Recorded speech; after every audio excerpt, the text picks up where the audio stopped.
Brennan drowning in swamp after Tom Fitton issues brutal new lawsuit by US4Trump.com. Patriot Tom Fitton of Judicial Watch announced today that he and his team filed a Freedom of Information Act FOIA lawsuit against the Central Intelligence Agency, CIA, for records of communication with former Senator Harry Reid and his staff. The lawsuit is in regards to the anti-Trump dossier funded by the Clinton campaign and the Democratic National Committee. The lawsuit filed from Judicial Watch is Judicial Watch versus Central Intelligence Agency. From Judicial Watch, Senate Minority Leader Harry Reid reportedly believed then Obama CIA Director Brennan was feeding him information about alleged links between the Trump campaign and the Russian government in order to make public accusations. According to Russian Roulette by Yahoo, News Chief Investigative Correspondent Michael Isikoff and David Korn, the Washington Bureau Chief of the left-wing Mother Jones magazine, Brennan contacted Reid on August 25, 2016 to brief him on the state of Russia's interference in the presidential campaign. Brennan briefed other members of the so-called Gang of Eight, but Reid is the only one who took direct action. 2 days after the briefing, Reid wrote a letter to then FBI Director James Comey asserting that evidence of a direct connection between the Russian government and Donald Trump's presidential campaign continues to mount. Reid called on Comey to investigate the links thoroughly and in a timely fashion. Reid saw Brennan's outreach as a sign of urgency, Isikoff and Korn wrote in the book. Reid also had the impression that Brennan had an ulterior motive. He concluded the CIA chief believed the public needed to know about the Russian operation, including the information about the possible links to the Trump campaign. According to the book, Brennan told Reid that the intelligence community had determined that the Russian government was behind the hack and leak of Democratic emails and that Russian President Vladimir Putin was behind it.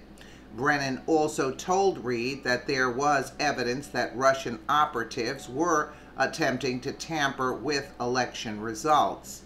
On August 27, 2016, Reid wrote a letter to Comey accusing President Trump's campaign of colluding with the Russian government.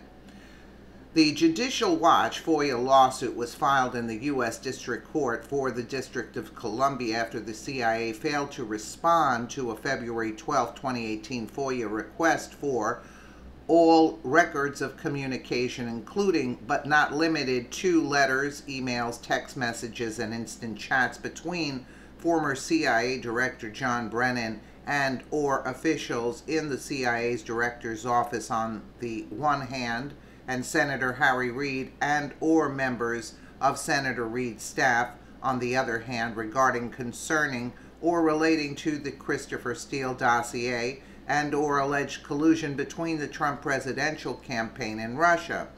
Copies of any reports, memorandum, or other material provided to Senator Reid and or members of his staff by the CIA relating to alleged Russian collusion or cooperation between the Trump presidential campaign and Russia. All materials, including briefing reports and memos, audio, video presentations, PowerPoint presentations, and any other records used by CIA Director Brennan and or other CIA officials to brief Senator Reid and or members of his staff on alleged collusion between the Trump presidential campaign and Russia. All notes, minutes, transcripts, and audio and or visual recordings made of any and all briefings provided by the CIA to Director Reid and or members of his staff regarding alleged collusion between the Trump presidential campaign and Russia. Obama's CIA Director John Brennan's unhinged attacks on President Trump help explain the Obama administration spying abuses targeting Trump, said Judicial Watch President Tom Fitton. The mere fact that we had to file this lawsuit shows the CIA has something to hide on Obama-era abuses and collusion with Democrats in Congress to target then-candidate Trump. And this is Tom Fitton's weekly update about the new lawsuit against the Central Intelligence Agency. It's about a 32-minute clip, 33 minutes. You can watch it, I guess, on his channel because it's rather long, but we get the gist, and I'm very happy. We'll take a little listen here. During this holiday week, I hope you all had a wonderful Independence Day. Of course, the work never stops here at Judicial Watch, so there's a lot to report to you about our never-ending fight against government corruption and for transparency here in Washington, D.C. We have several new lawsuits, or at least 2 new lawsuits to talk about, targeting deep state corruption, the abusive Mueller operation, plus we have some information about some disturbing developments in this anti-Trump violence wave that is sweeping the left and, frankly, partisans who don't like President Trump. So a lot to talk about there that's disturbing, and we'll give you some action items that you can follow up on in terms of standing against this effort to promote lawlessness and violence against politicians and policies that leftists don't like. But first up is a new lawsuit that we filed against the Justice Department, the Mueller operation, over that illicit raid of Michael Cohen, who is, at least then, was President Trump's personal lawyer. And you may recall some time ago the raid took place, and it was extraordinary in the sense it rarely happens that a lawyer is raided by the Justice Department. It rarely happens. They don't do it for mob lawyers. They don't do it for drug kingpin lawyers. They just don't do it. But if you're the president's lawyer, if you're President Trump's lawyer, all bets are off when it comes to the rule of law, because the Justice Department, run by Mueller, at least in this area, is targeting Trump, and the rules and ethics are going out the window. And so they had this outrageous raid of Cohen's office that led to the collection of millions of documents, and Cohen obviously is facing a lot of pressure as a result of the raid. But, you know, Judicial Watch just isn't, there was a controversy about the raid when it took place back in April or so, I think April 9th. So Washington moves on, but Judicial Watch asks questions about this corruption that everyone's talking about, and then something else happens and they move along. And that's not what Judicial Watch does.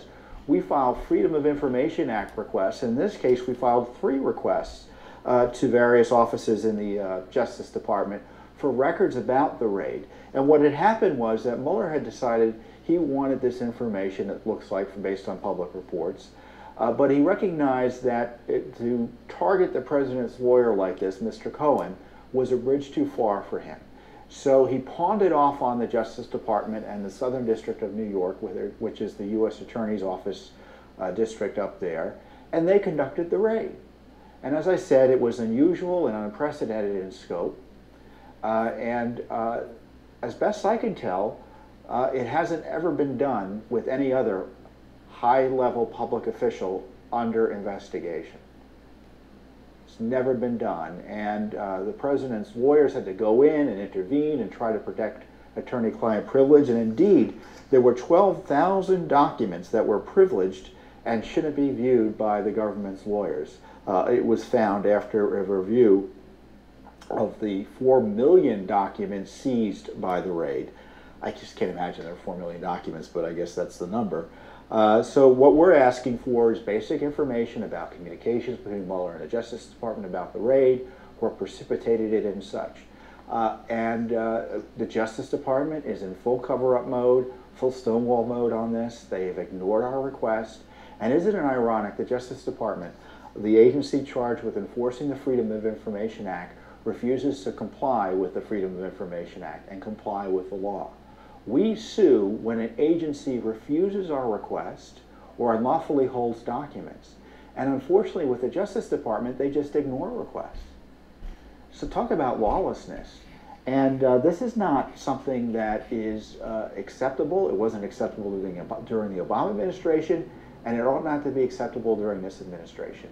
And Mr. Sessions and Rod Rosenstein and the rest of the top echelon of the Justice Department and the FBI, and frankly Mr. Mueller, need to stop obstructing and stonewalling legitimate requests for information. You know, we're not asking for state secrets. We're not asking for communications that would tell us what they're thinking about in terms of, oh, they have particularly privileged information about a crime that took place. We're just asking for basic information about how the raid took place and basic documents like that.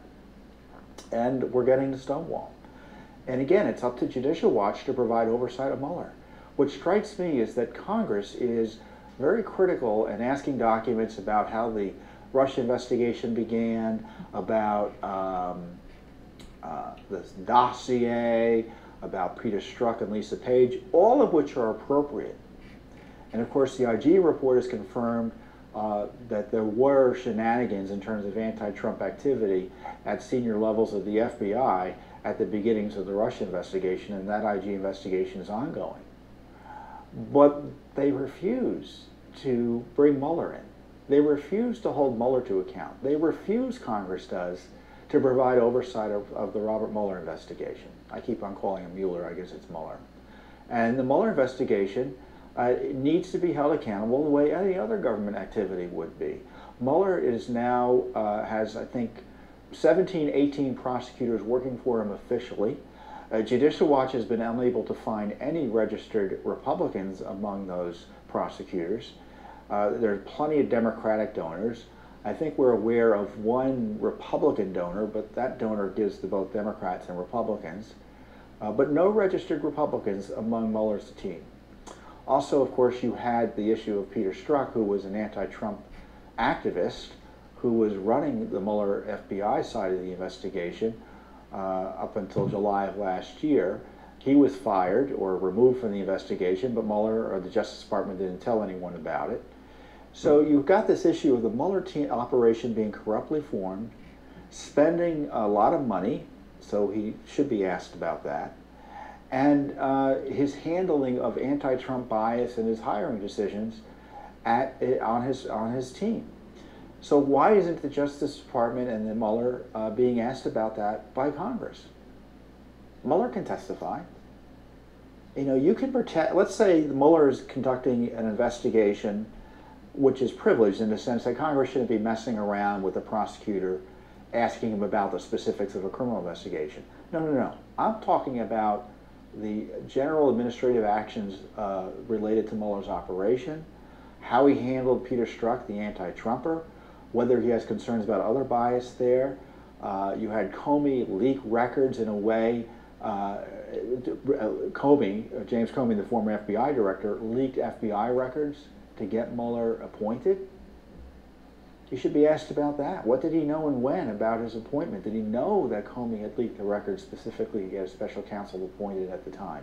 Does he have any concerns that's impacted and undermined the credibility of his investigation? You know, Mueller, by the way, also, according to reports this week, is using resources from outside his official special counsel's office to support his wide-ranging and out-of-control investigation. So we know about all the prosecutors in theory that work for him directly, but now he's asking other agencies within the Justice Department, the FBI and such, and other lawyers in the Justice Department to support his work because he's doing so much. So rather than get the resources officially, he's unofficially dragooning Justice Department and FBI resources into his gargantuan operation. So who's asking these questions about Mr. Mueller? Only Judicial Watch. We sued for budget information. We sued for information about collusion between Mueller and Comey. We're asking about this raid that Mueller engaged in through the Southern District of New York and the FBI on Cohen's offices.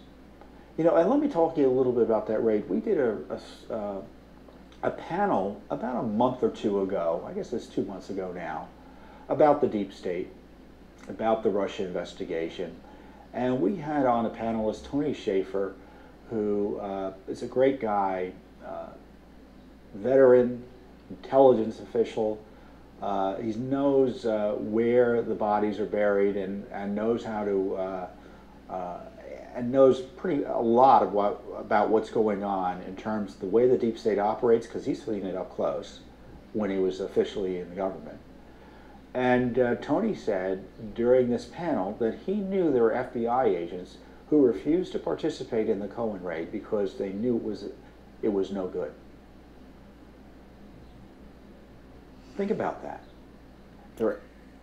Well, you can watch Tom Fitton, the whole 32 minutes of it. We watched some of it, but we get the idea that Mueller is out of control. But what I'm thinking of, that he's saying that Congress is not actually going after him.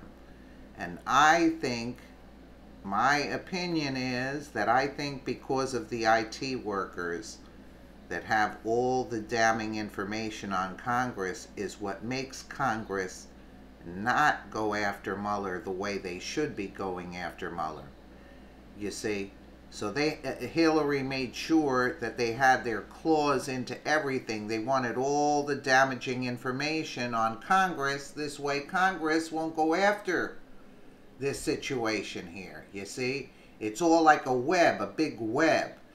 But what strikes me is only Judicial Watch is going after them, basically. I mean, in that sense, like... I mean, we know Nunes and everybody else, but why, you know, like, Judicial Watch is not part of the government, and he is going after all of this stuff. I mean, it is, like, if it wasn't for Judicial Watch, who'd actually be suing them for this material? It's really unbelievable to me. But Brennan is dirty, and I can't wait till they get Brennan. That's why he's fighting back so hard. Let me know what you guys think in the comments below. And again, thank you so much for watching.